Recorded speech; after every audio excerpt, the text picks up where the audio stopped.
The Tulsa Race Massacre, also known as the Tulsa Race Riot, took place on May 31st and June 1st, 1921, in the Greenwood district of Tulsa, Oklahoma. Greenwood was a thriving African-American community known as Black Wall Street due to its economic prosperity and cultural vibrancy. The neighborhood was home to successful Black-owned businesses, including restaurants, hotels, theaters, and more. The massacre was sparked by an incident on May 30, 1921, when a young black man named Dick Rowland was accused of assaulting a white elevator operator named Sarah Page in the Drexel building.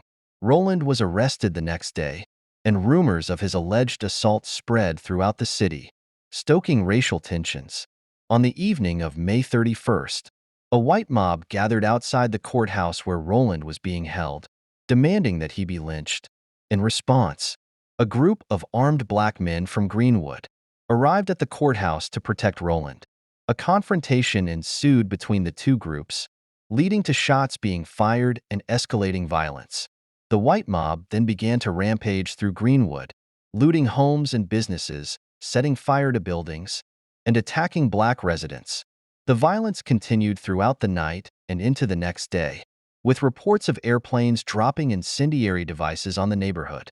By the end of the massacre, over 35 blocks of Greenwood had been destroyed, and an estimated 300 black residents were killed.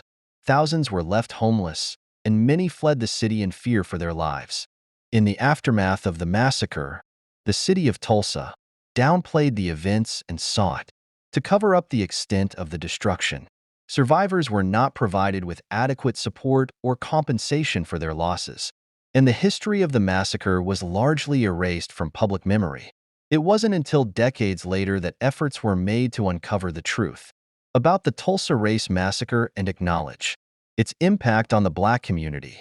In recent years, there has been a renewed focus on memorializing the victims and educating the public about this tragic chapter in American history. The Tulsa Race Massacre remains a painful reminder of the systemic racism and violence that have plagued our country's past and serves as a call to action for justice and reconciliation.